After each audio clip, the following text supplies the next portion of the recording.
아멘. 한 번 더 잘 되고 있습니다. 잘 되고 있습니다. 아멘.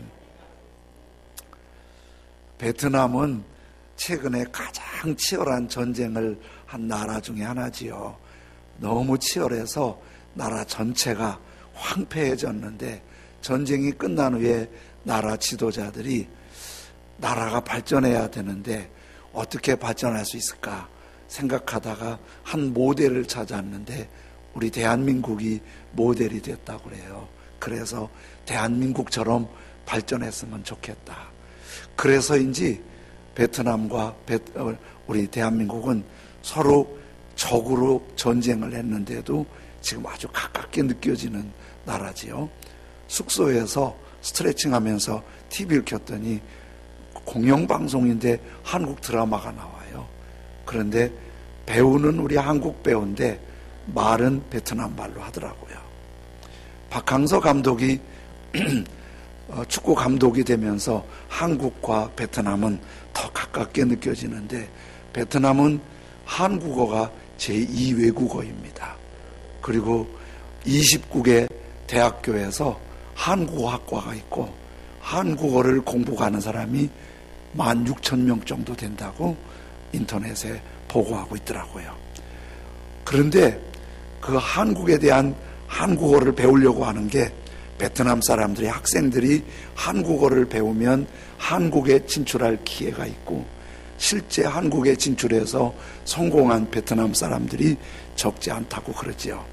베트남은 불교가 불교, 힌두교, 그 외 무속적인 게 거의 90% 가까이 되고, 천주교가 한 10% 좀 못 된다고 그래요.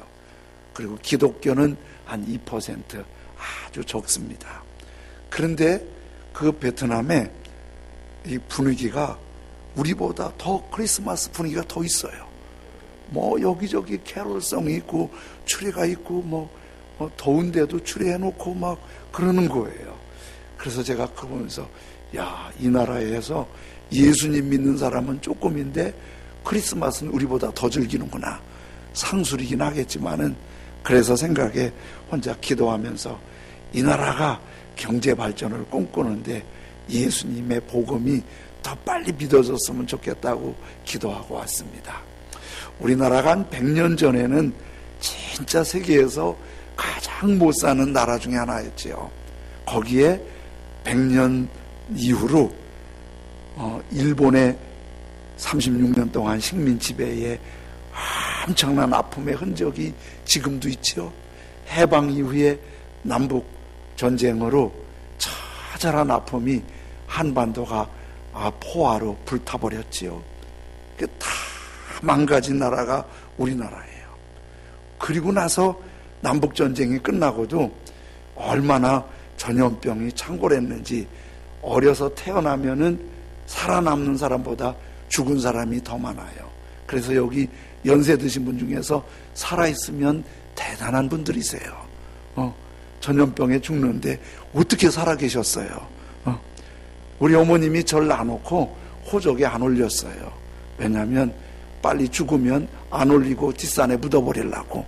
근데 끄덕끄덕 3년 사니까 안 되겠다. 그래서 올려갖고 호적이 3년 늦었어요. 잘할 때는 억울했는데 지금은 정년 3년 여유가 있어요.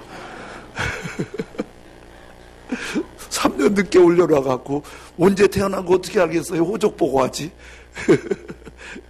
이렇게. 그래서 살아남았어요. 살아남은 게 우리 대단한 거예요. 그런데 이렇게 어려운 대한민국이 조선 땅에서 이만큼 일어날 수 있었던 게 여러 가지 요인이 있지만 가장 빼놓을 수 없는 요인이 기독교의 은혜입니다. 하나님의 은혜.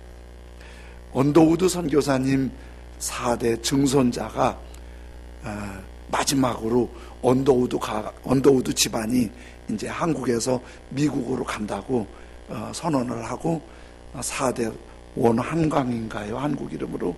그분이 연세대학교에서 십몇 년 전에 연세대 학생들 모아놓고 고별 메시지를 전했어요.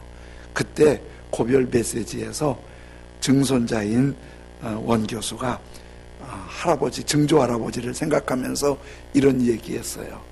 우리 증조 할아버지 언더우드 선교사님이 한국에 오셔서 미국에서 돈을 열심히 모아서 한국에 학교를 세웠습니다. 연세대학교, 이화, 배재 뭐 이렇게 학교를 세웠습니다. 그 말 그 외에도 많지요. 또 미국에서 열심히 모금에다가 한국에 병원을 세워서 열악한 의료 체계에 도움을 주었습니다. 그리고 전쟁 이후에 한국에 많은 고아들, 노인들을 위해서 미국에서 열심히 돈을 모아서 모금해서 과원도 세우고 양로원도 세웠습니다. 그런데 우리 증조 할아버지 언더우드 선교사님이 한국에 정말 하고 싶었던 것은 학교 세우는 거, 병원 세우는 거, 고아원 세우는 것보다 더 중요한 게 있는데 한국이 예수님을 잘 믿는 나라가 되는 것입니다. 이게 마지막 소원이라고 그렇게 메시지를 전했지요. 사실 이 예수 그리스도를 믿는 거는, 예수 그리스도를 믿는 것은 우리 인생에 있어서, 한 나라에 있어서 대단한 변화가 일어나는 거예요. 아주 놀라운 생애 역사의 전환점이 되는 거예요. 금년을 2019년도라고 그러잖아요. 근데 우리 달력에 보면 이렇게 기록돼 있어요. 2019년도를 서기 2019년이라고 그래요. 근데 사실은 서기라는 말은 일본 사람들이 만든 거예요. 서력기원이라고 그래. 근데 서력기원을 줄인 말인데 서양 달력을 기원으로 할 때 2019년이라는 거예요. 근데 알고 보면 그 말이 그냥 일본 사람들이 기독교를 인정하기 싫어서 만든 단어인데 우리나라에서 사용하는 거예요. 우리 세계가 통하는 말은 예수님 이전을 BC, 예수님 이후를 AD 이렇게 하잖아요. 그러면 이건 서기가 아니에요. BC는 Before Christ, 그리스도 이전이에요.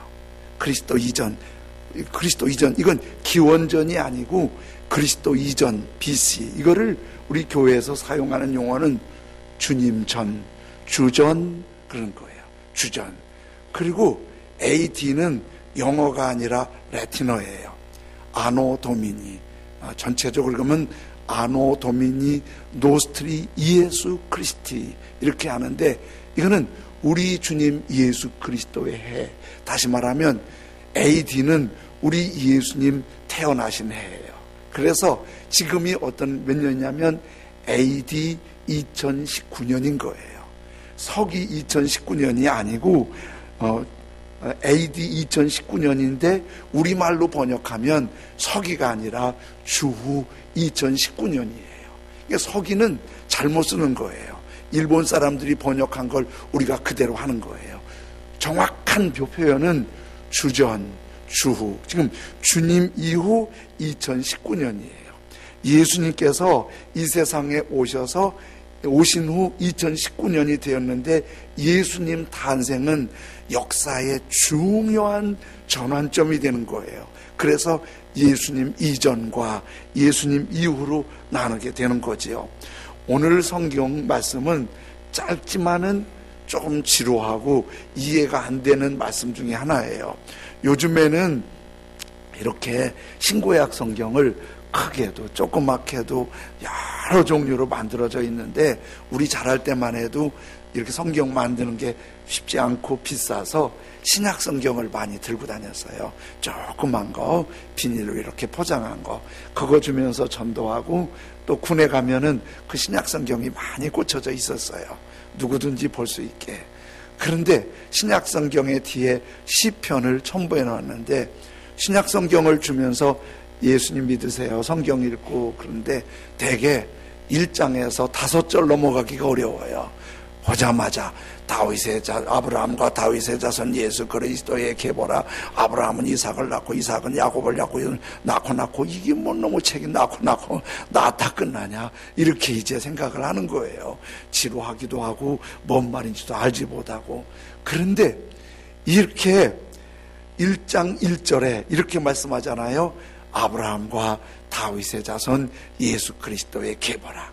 마태는 예수님의 행적, 예수님의 발자취, 예수님의 말씀, 예수님의 가르침을 마태복음에 기록했는데, 사도 마태가 마태복음을 기록할 때 맨 먼저 아브라함과 다윗의 자손 예수 그리스도의 계보라 이렇게 시작을 한 데는 중요한 목적이 세 가지가 있어요. 한 가지는 목적이 뭐냐면, 예수 그리스도는 아브라함과 다윗의 자손, 하나님께서 약속하셨고 예언하신 그 약속이 성취되어서 예수님이 오셨다는 거예요. 아브라함과 다윗의 자손 예수 그리스도, 그 족보를 통해서 오셨다는 거예요. 그래서 족보의 맨 끝인 마태복음 1장 16절에는 이렇게 말씀하고 있어요. 야곱은 마리아의 남편 요셉을 낳았으니 마리아에게서 그리스도라 칭하는 예수가 나시니라. 그래서 1절에는 아브라함과 다윗의 자손 예수 그리스도의 족보를 말씀하고, 족보의 끝은 뭐냐? 예수님이 나셨다. 예언대로, 약속의 말씀대로 예수님이 나신 걸 말씀하는 거예요. 그리고 또 한 가지 중요한 거는 예수님의 탄생이라는 거예요. 예수님이 탄생하셨다. 그러니까 족보에서 가장 중요한 건 그 족보에 예수님이 없으면 아무 의미가 없어요. 예수님은 역사 속에서 하나님의 약속의 말씀, 예언의 말씀이 성취되어서 오셨고, 그분이 하나님의 아드님으로 우리에게 오셨다는 걸 말씀하는 거예요. 그리고 굉장히 중요한 거는 예수님이 왜 오셨을까요? 예수님이 시찰로 오신 거 아니고, 예수님이 회의하러 오신 거 아니고, 국빈 방문해서 오신 게 아니에요. 예수님은 우리를 구원하시기 위해서 오셨어요. 예수님은 구원자로 우리에게 오셨어요. 그래서 예수님께서 마리아의 태를 통해서 처녀의 몸으로 이 땅에 오셨는데, 오셔서 맨 첫 번째 하신 말씀이 회개하라, 천국이 가까웠느니라. 그리고 믿으면 거듭나서 구원받고 천국 가는 말씀을 전하셨어요. 그런데요, 예수님 믿고 구원받은 사람은 너무 좋아하는데, 또 예수님을 싫어하는 사람은 그렇게 싫어할 수가 없어요. 예수님한테 뭐 그렇게 손해본 것도 없는데 왜 그렇게 예수님 싫어하나 몰라요. 막 어떤 사람들은 예수님 얘기만 하면 막 몸살을 쳐요.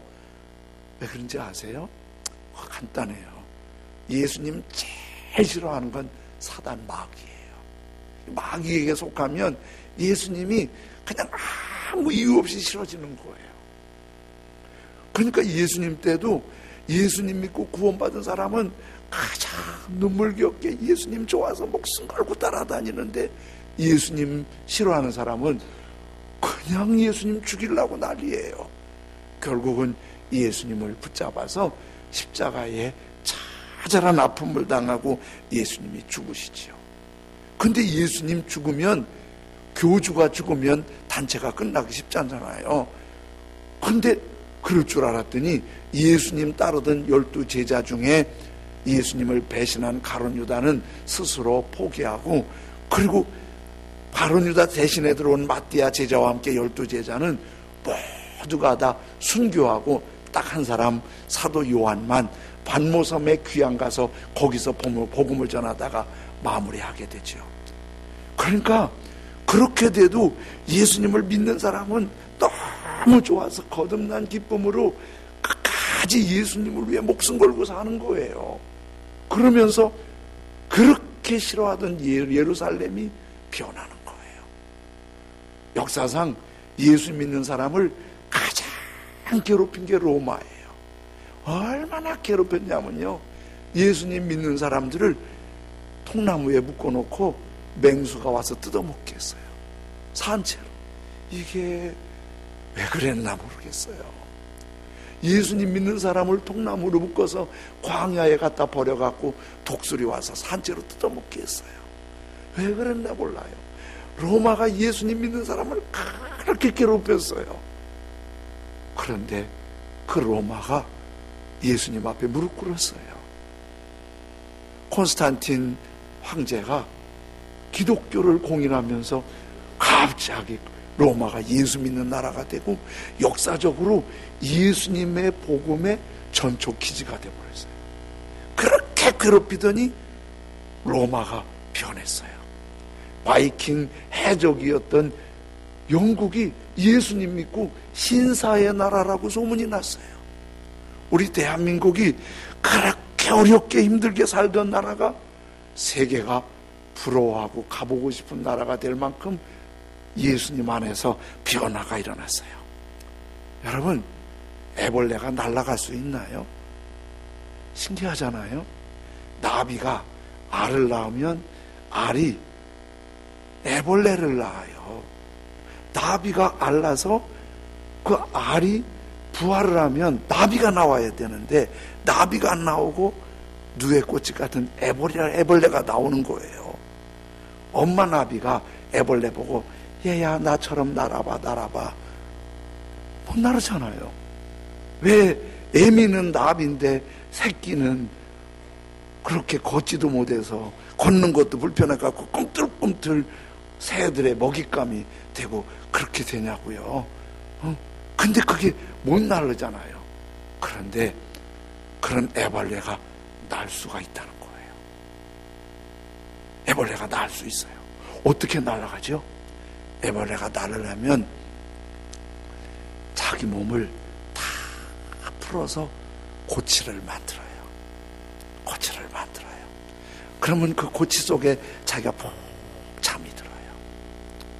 그렇게 잠이 들고 나면 고치들이 푹 잠이 들고 나면 그 안에서 삐질삐질 나오는데 애벌레가 나오는 게 아니라 나비가 나와요. 나비가 나오면 그 나비가 활활 날아다니면서 꽃향기를 맡고 꿀을 빨고 세상을 활보하고 다니는 거예요. 애벌레가 애벌레로서는 도저히 날 수 없는데 그 애벌레가 꼬치 속에서 다시 태어날 때는 나비가 돼서 태어나서 날아다니고 꽃향기 맡고 꿀을 빨아먹고 세상을 활기차게 살 수 있게 되는 거예요. 사람이 애벌레가 거듭나듯 예수님 믿고 거듭나지 않으면 애벌레처럼 나무에 붙어서 땅에 붙어서 걸으려고 해도 걷지도 못하고 꿈틀거리다가 새들의 먹잇감 밖에 될 수가 없어요. 그런데 예수님 믿고 거듭나서 하나님의 자녀가 되잖아요. 거듭나서 하나님의 자녀가 되면 나비처럼 활 나르면서 천국 향기를 맡으면서 천국 양식을 먹으면서 하늘의 소망을 갖고 살 수 있는 은혜를 받게 되는 줄로 믿습니다. 우리 시니어들에게 귀에 익숙한 미국 대통령 한 사람이 있는데 닉슨 대통령이에요. 저 오른쪽에 있는 사람이 닉슨 미국 대통령 전에 했던 분인데 37대예요. 제가 저 닉슨 대통령을 말하려고 하는 게 아니라 닉슨 대통령의 보좌관 중에 찰스 콜슨이라고 왼쪽에 있는 콜슨을 얘기하려고 그래요. 이 콜슨이 닉슨하고 호흡이 잘 맞아서 닉슨 바로 옆에 백악관에 콜슨 사무실이 있어서 모든 대소사가 닉슨과 콜슨의 생각에서 나왔다는 거예요. 그런데 이 콜슨이 닉슨이 전폭적으로 신뢰하니까 막강한 권력을 갖고 있어서 청와대의 권력 못지않게 백악관의 권력을 휘두르고 정치적인 적이라고 생각하면 콜슨이 야지없이 잘라내는 거예요. 그래서 콜슨의 별명이 도끼날 사나이예요. 정치적인 적이면은 우리도 그렇잖아요. 정권만 잡으면은 날아가잖아요. 몇 사람. 그치요? 항상 그러잖아요. 콜슨한테 많은 사람이 아픔을 당한 거예요. 그런데 1969년부터 1973년까지 닉슨의 보좌관으로 있다가 유명한 닉슨 워터게이트 사건이 벌어진 거예요. 그 워터게이트 사건 때 누가 감옥에 들어갔냐면 이 콜슨이 감옥에 들어가요. 그렇게 휘둘르다가, 청와대에서 휘둘르다가 감옥에 간 사람들 우리 기억나는 사람들 있잖아요. 백악관에서 휘둘르다가 콜슨이 감옥에 들어간 거예요. 감옥에 들어가니까 정말 권력무상이잖아요. 꼭 묶여서 예전의 권력 다 날아가고 아무 힘 없잖아요. 분노와 속상함이 있는데 이 콜슨을 위해서 기도해주는 미국 상원의원 3사람이 있었어요. 중복 기도하면서 이 상원의원 한 사람이 콜슨을 면회 갔다가 책을 한 권 넣어줘요. 유명한 기독교 작가 중에 C.S. 루이스의 단순한 기독교라는 책을 하나 넣어줘요. 처음에는 읽고 싶지 않았지만은 점점 감옥 생활에 지루해서 그 책을 펴서 읽기 시작해요. 그 책을 읽다가 마음이 움직이기 시작해요. 눈에서 눈물이 주르르 나고 가슴에 이해할 수 없는 희열이 있고 기쁨이 있어요. 권력이 막 강할 때 느끼지 못했던 이 속에서 막 흐르는 나는 기쁨과 희열과 눈물이 막 나는 거예요. 그 책 한 권이 콜슨을 거듭나게 해요.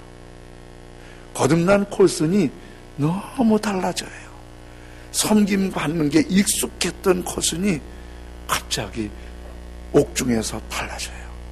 자기가 돌아다니면서 다른 제술에 옷을 빨아주고, 힘들어하는 제술이 있으면 상담해주고 좀 더 해주고, 그러면서 섬기는 거예요. 한 2, 3년 투옥 생활하고 석방에서 나오거든요. 나와서 책을 한 권 써요. Born Again, 거듭남이라는 책.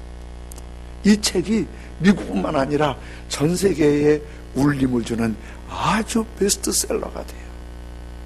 콜슨은 그 후 예수님 믿는 게 너무 귀해서 예수 그리스도의 거듭남의 복음을 잘 전하지요.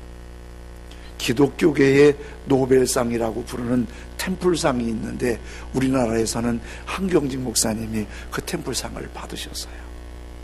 찰스 콜슨이 그 템플상을 받지요.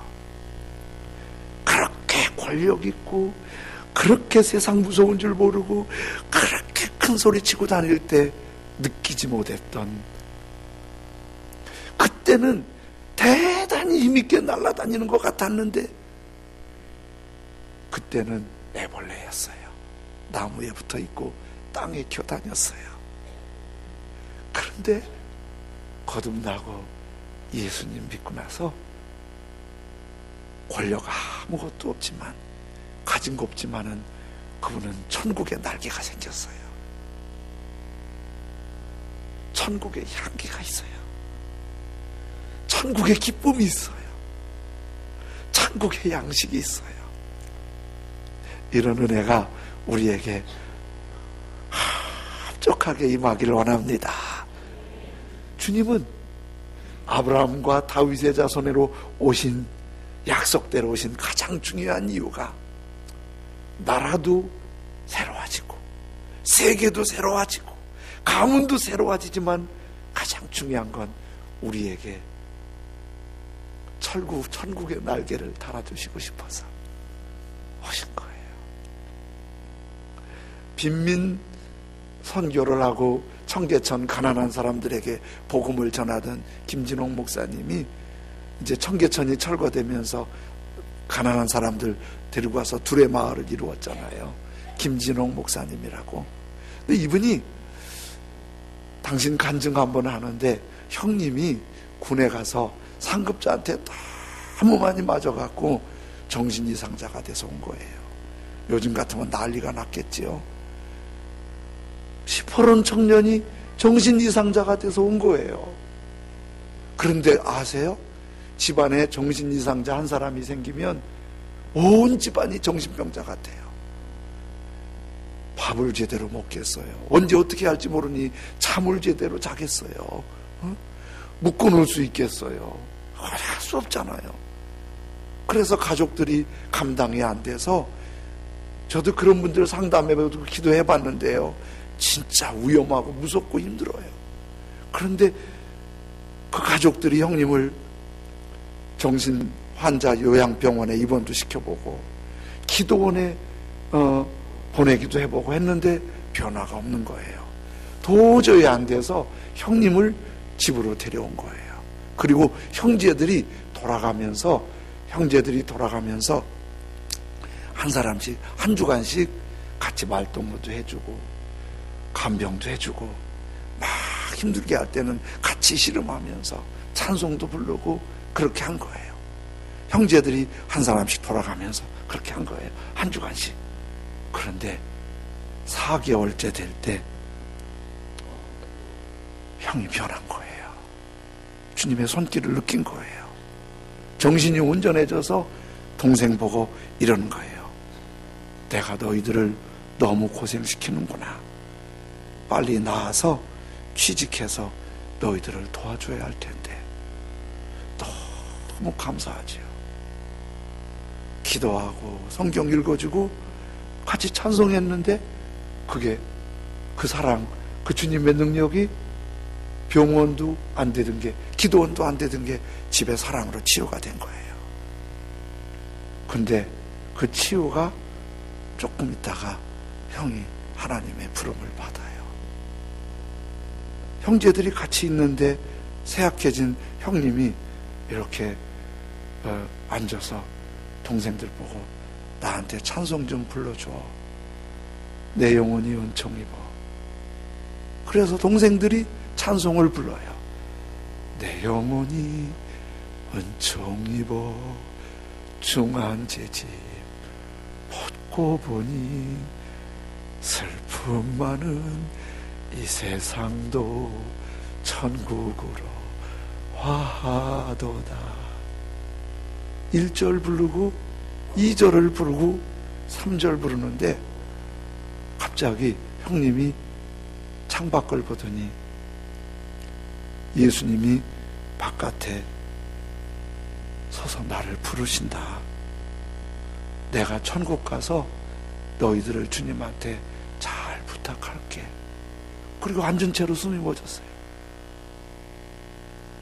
김준호 목사님이 그렇게 숨이 멎은 형님을 보는데 얼마나 얼굴이 평화롭고 기쁘고 환한지 숨을 거둔 형님을 보고 오히려 은혜 받는 거예요.